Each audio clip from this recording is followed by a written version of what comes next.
Investasi atau Badan Koordinasi Penanaman Modal mencatat realisasi industri pada kuartal 1 2023 tumbuh sebesar 16,5%. Menteri Investasi Bahlil Lahadalia menyatakan, meskipun tahun 2023 menjadi tahun berat, namun capaian realisasi investasi di periode tersebut berhasil mencapai 314,8 triliun rupiah.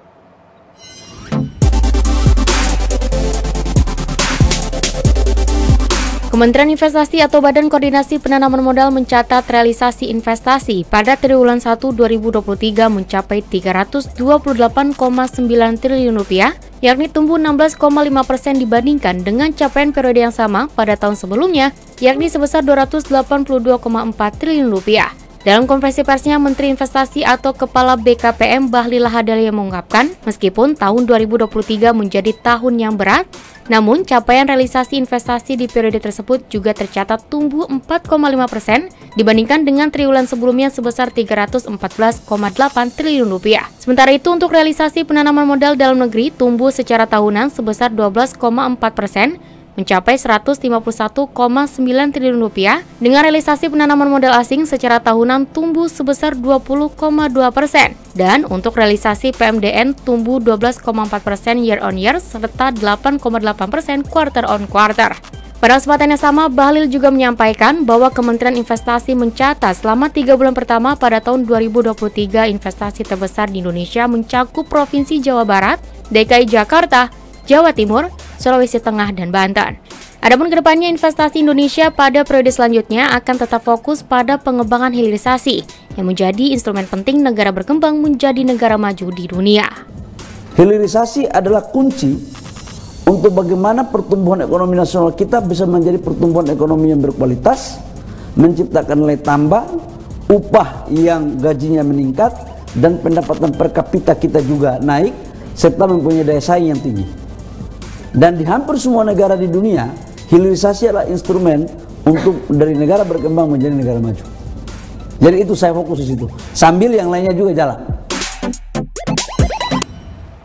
Indeks Kepercayaan Industri atau IKI bulan April 2023 turun 0,49 poin ke 51,38. Meski mengalami penurunan, angka tersebut menunjukkan IKI masih dalam fase ekspansi. Kementerian Perindustrian mencatat posisi Indeks Kepercayaan Industri atau IKI di April 2023 sebesar 51,87 poin. Angka ini menunjukkan Indeks Kepercayaan Industri masih pada ekspansi walau sedikit mengalami penurunan dari capaian Maret 2023. Juru bicara Kemenperin Febri Henry Antoni Arif menjelaskan, ada perlambatan sekitar 0,49% dibandingkan dengan IKI Maret 2023 dengan poin 51,87.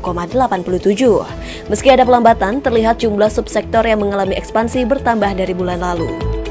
Tercatat, ada peningkatan jumlah subsektor yang ekspansi sebesar 80,2% pada April 2023. Di antaranya 15 subsektor mengalami ekspansi, sementara subsektor lainnya mengalami kontraksi. Namun 15 subsektor yang mengalami ekspansi ini kontribusinya terhadap produk domestik bruto masih lebih rendah ketimbang 14 subsektor yang tercatat ekspansi di Maret 2023.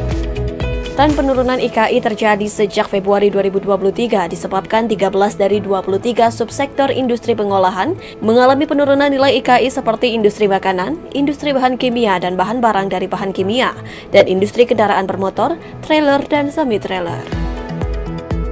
Ya, IKI sedikit menurun, sebabkan juga karena tadi selain karena sektor-sektor yang share PDB-nya besar itu ada yang mengalami kontraksi, juga karena ada faktor bulan Ramadan dan libur Lebaran, serta ada kenaikan harga produk jadi manufaktur di tingkat konsumen yang harganya naik. Ini menyebabkan pesanan terhadap produk manufaktur menjadi sedikit tertekan, sehingga IKI subkomponen permintaan itu jadi turun.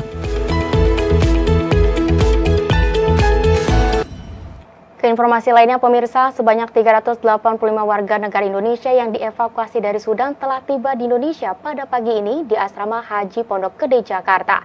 Sementara pemulangan tahap kedua akan dilakukan 29 April dan pemulangan tahap ketiga sekaligus menutup seluruh proses evakuasi akan dilakukan pada tanggal 30 April 2023.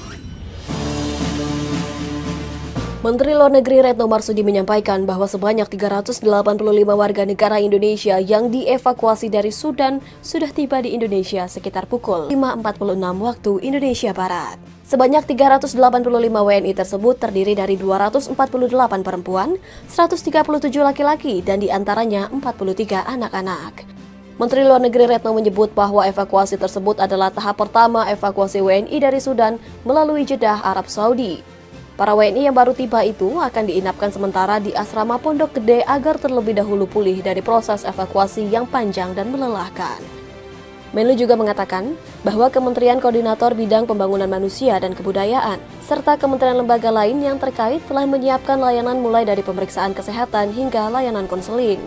Pemulangan ke Indonesia tahap kedua akan dilakukan 29 April, tiba di Indonesia 30 April, dan pemulangan tahap ketiga sekaligus menutup seluruh proses evakuasi akan dilakukan 30 April dengan menggunakan pesawat TNI Angkatan Udara. Menlu Retno pun menyebut bahwa tinggal 111 WNI yang masih berada di kota Port Sudan dan akan diterbangkan ke Jeddah dengan pesawat TNI Angkatan Udara.